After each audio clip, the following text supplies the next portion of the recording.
Vandaag is de dag, we vertrekken naar Valencia. Nu nog wachten op de chauffeur en dan kunnen we vertrekken naar de luchthaven. En mijn chauffeur is er. Daar is mijn chauffeur. Met de bestelbus. Hallo.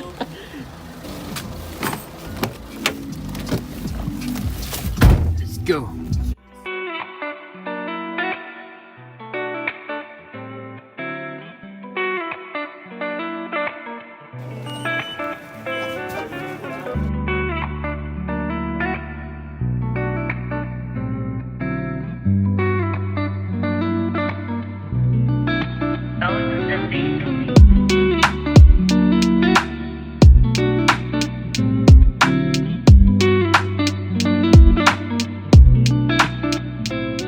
Touchdown in Valencia.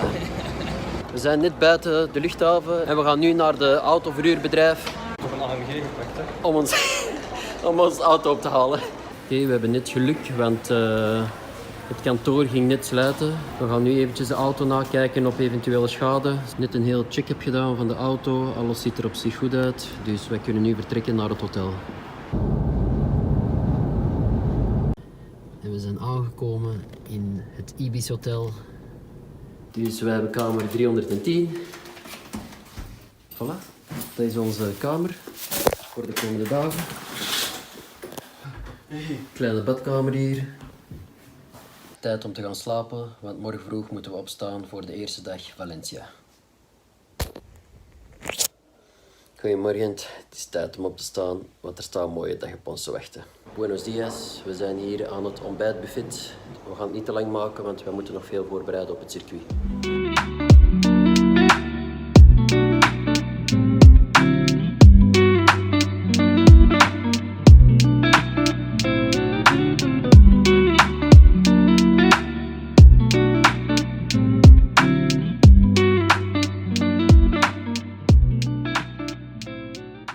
We zijn net aangekomen op het circuit.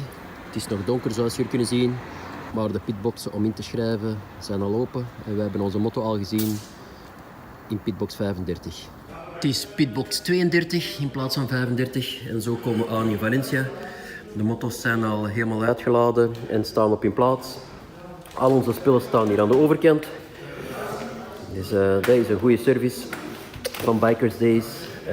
Onze motto's staan wel ver uit elkaar. We gaan nog proberen om de motto's samen te zetten. Zelfs de paddockstands staan al klaar. Maar eerst moeten we de jerrycans gaan vullen, want anders kunnen we niet gaan rijden.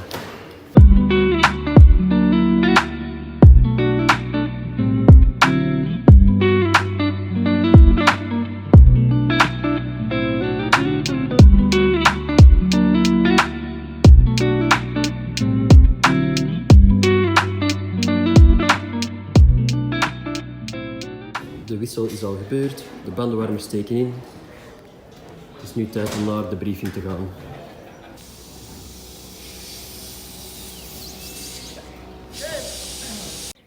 You have also the sticker from your participation. Please put it in front of your bike.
sessies net achter de rug. Het circuit was niet onbekend, dus de layout kende ik wel.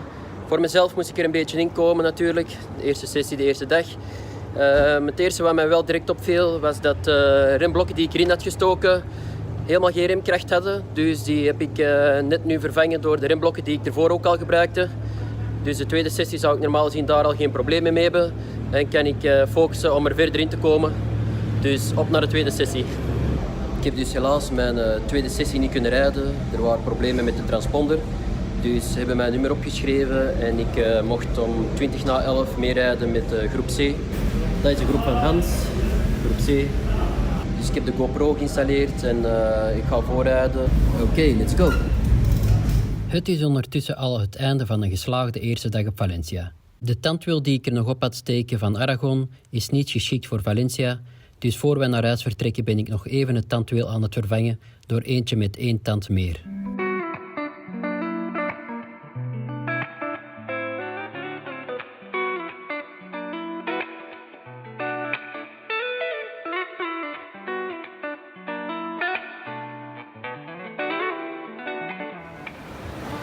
Vlak bij ons hotel is er een winkelcentrum met boven restaurantjes, beneden winkeltjes en ook een grote supermarkt waar we straks inkopen gaan doen. Maar nu gaan we eerst een plaatsje zoeken om te eten. Voor vanavond gaan we pizza, pasta eten. Ik heb een bordje burrata met spinazie en cherrytomaten. We zien als het goede burrata is. Oh, een lichte teleurstelling. En naast mijn burrata salade heb ik ook nog een pizza besteld.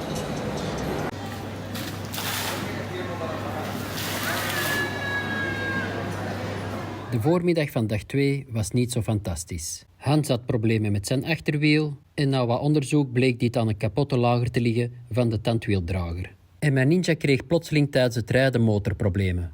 Er was duidelijk vermogensverlies en het klonk alsof er 1 cilinder niet meer meedraaide. Onze beide motto's waren dus even buiten strijd. We zijn naast onze pitbox bij Ducati eens gaan informeren om de splinternieuwe Panigale V2 te huren. We kregen een interessante aanbod waarbij we voor de huurprijs van 1 motto met 2 rijders konden rijden. Die kans hebben we niet laten liggen.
middag moeten wij een nieuw sticker gaan halen. De groepen worden geschikt.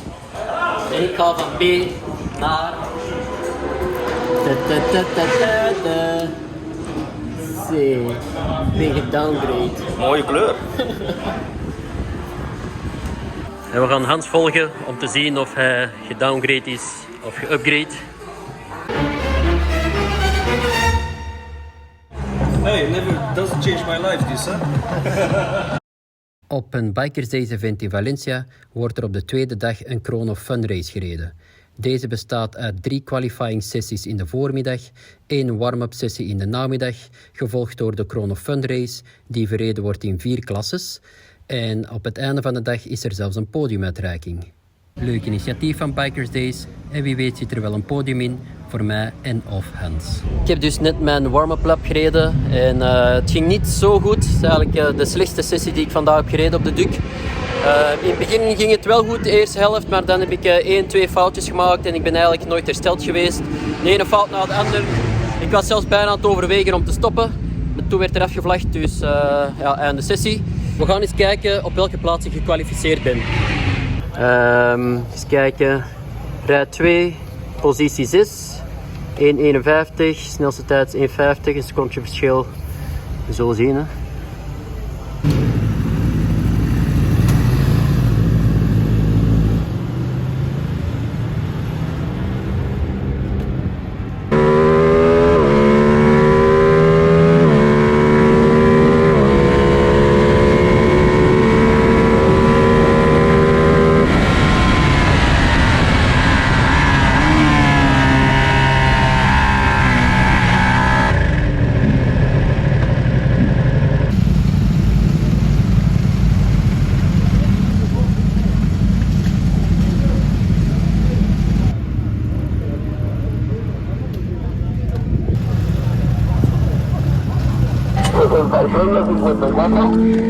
No tiene freno, ¿eh?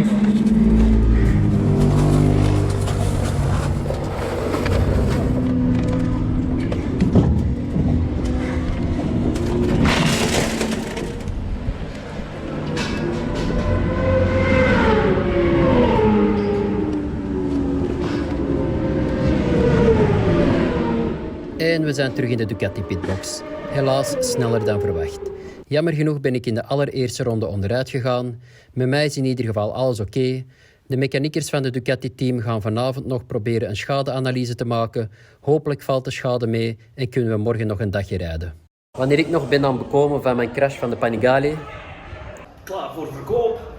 is Hans ondertussen zijn motto helemaal aan het opkuisen. Want volgens mij is die verkocht voor de Panigale. En hij beweert dat deze motor binnenkort te koop komt te staan. Ik wil niet meer schakelen. Hij wil niet meer schakelen. Ja, ik moet zeggen dat de up-and-down quickshifter van Ducati echt subliem werkt. Zeker voor u was dat een heel grote aanpassing, aangezien dat jij gewoon nog een ouderwetse schakelstang hebt.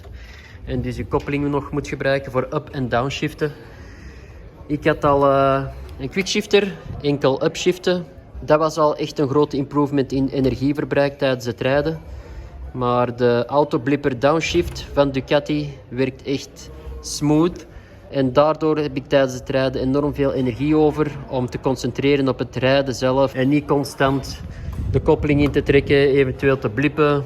Dat was zeker een nice onderdeeltje van de Ducati Panigale. Ondertussen is de motto van Hans al helemaal in showroommodel. Ziet het blinken. Spray er nog wat op. De Krapovic. Ja. Direct €500 meer waard door die glans. We zijn eventjes een trackwalk aan het doen. We zijn net voorbij de allereerste linkse bocht. Dus van de allereerste linkse bocht komen we daar, snijden we daar de apex aan. Gaan we op de gas zodat we helemaal tot buiten komen. Pakken we deze geribbelde curbstones even mee. 3, 4 opschakelen. Helemaal ten einde. 2 keer terugschakelen. Gaan dus daar aan jongleren. Het circuit van Valencia heeft overal tribunes rondom. Stel je voor dat we hier een crash zouden hebben en we vallen hier neer. We staan recht op ons knieën en iedereen kijkt ons aan.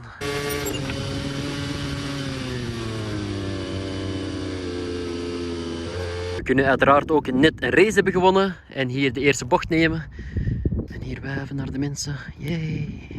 Yay. En iets wat ik tijdens het rijden nooit zou hebben opgemerkt, maar de regengoot is van steen gemaakt in plaats van ijzer, zodat dit ook nog iets of wat grip geeft. En wat ons ook direct opvalt is dat, ja, op camera kun je het misschien niet goed zien, maar dat is lager daar. De eerste linkse is lager dan het punt waar wij nu staan. Dus de tweede linkse, de doehanbocht. En hier gaat dat terug naar beneden en staat lichtjes camber.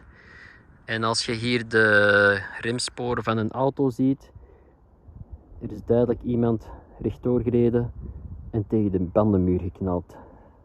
Dat ziet er niet goed uit.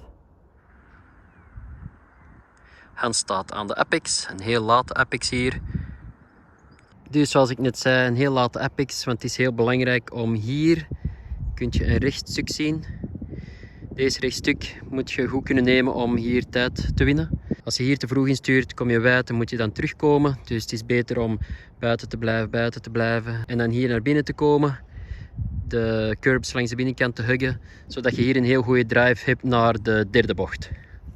En tussen deze linkse bocht en de volgende linkse bocht wordt er geshortshift. En met de 600 Ninja heb ik hier altijd een lichte voorkant, soms een powerwheeltje. Dus we komen na de tweede bocht hier aan. Deze is een rechtstuk waar we nog goed gas kunnen geven. Shortshiften naar 3. Pakken hier de apex aan de binnenkant. Naar buiten gaan, maar niet te ver naar buiten, want je moet klaarstaan voor de eerste rechtse. De befaamde eerste rechtse. Hier komen we dus aan de befaamde rechtse bocht. Hier sturen we dus in naar de allereerste rechtse bocht. We hebben al sinds 5 bochten geleden geen rechterbocht meer gehad. En daartussen zit ook de lange rechte stuk. Dus de rechterkant van de band heeft al wat temperatuur verloren. Dus deze rechtse bocht, de allereerste rechtse bocht, is altijd een tricky one. En dit is dan ook de plaats waar ik dus neer ben gegaan. Nu valt het ook heel hard op hoe camber deze bocht is. Dat zie je misschien op beeld, dat die lichtjes zo staat. En ik denk dat ik ongeveer op dit punt hier moet zijn gecrashed. Want ik denk dat ik daar in de grind mijn voetsporen al zie. Ja, het zal ongeveer hier hebben plaatsgevonden. Ja, dus een van deze skidmarks zal die van mij zijn geweest. En van de Duc. En ik vermoed dat het deze lijnen zullen zijn. Die helemaal tot daar lopen. En hier denk ik dat ik tot een stop ben gekomen ergens. Ja, en dan ben ik hier, deze zijn mijn voetsporen, ben ik tot Ginder gewandeld om mezelf in veiligheid te brengen, terwijl de Duc hier neerlag. Hier ben ik dus achter gaan schuilen. Dus hier sta ik terug op dezelfde plaats, zonder motorpak. Ja, dat hoort er allemaal bij.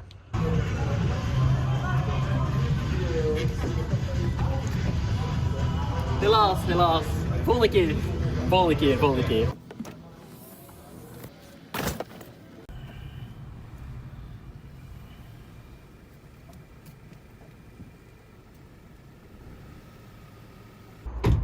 Isn't that the guy who wrecked the Panigale? The 2021 Panigale? Dat ben ik. Ja. Hoe Walk heb of shame. jij nu een motto van €19.000 gecrashed? De eerste Panigale V2 demo model gecrashed door Glenn. En op het terras zijn ze er al over aan het spreken. Dus we gaan de walk of shame doen in het hotel. Ja. Dag 3 hier in Valencia. Wij vertrekken nu naar het circuit en we gaan zien of de Panigale terug hersteld is. Dan kunnen we vandaag nog een dagje knallen. Ik kom net terug van de Ducati pitbox en ze zijn volop bezig met de Panigale terug klaar te krijgen. En normaal gezien zouden we de volgende sessie al kunnen rijden. Dus helaas is de Ducati niet rijklaar gekregen. Het probleem is dus dat de kopkuipsteun gebarsten is. Dus als we hiermee zouden rijden, gaan er te veel vibraties ontstaan, waardoor dit verder kan scheuren. Dus dat betekent einde dag voor ons. Helaas geen derde dag op de Panigale. We gaan rustig opruimen en nog genieten van de laatste momenten hier op het circuit. Als spectator dan. Mijn Ninja staat al op de krat en bij Bikers Days gaat uw motto op een single krat apart de vrachtwagen in. Ondertussen is de lager van het tandwieldrager vervangen door een nieuwe. Roger van het Bikers Days team was hierin een grote hulp. Nu enkel de moeren van het tandwiel vastzetten en dan kan het achterwiel terug onder de motto. Loro perché poracci hanno fatto un po' per Nee. Ik heb er amper aan gedraaid. Ik keek naar u en ineens klak. Afgebroken bouten. De miserie van elke mechanieker. Dat betekent voor Hans dus ook het einde van dag 3. Het achterwiel monteren we er nog terug op, zodat de motto op de krat geladen kan worden. Dus om even op te sommen hoe Valencia was. Valencia heeft ons opgebracht als eerste een kapotte motorblok. Dan een kapotte achterwiel lager. Dan een kapotte Panigale V2 2021 model. En om af te sluiten een kapotte bout op de tandwieldrager.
Dit was het einde van Valencia. Het was desondanks alle tegenslag toch nog een heel mooi event. En ik kijk er naar uit om volgend jaar hier terug te zijn. We weten nog niet met welke motto. Het kan zijn dat het geen Kawa zal zijn. Het kan zijn dat het geen Honda zal zijn. Maar het kan zijn dat het met een Ducati zal zijn. Wie weet, wie weet. Na ons event komt er een groot event. Alle vrachtwagens zijn hier al aangekomen. Van alle raceteams.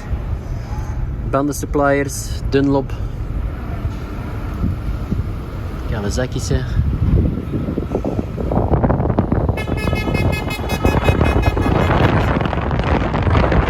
Racen doen we op het circuit, hè. Tot de volgende. Tot de volgende, yo.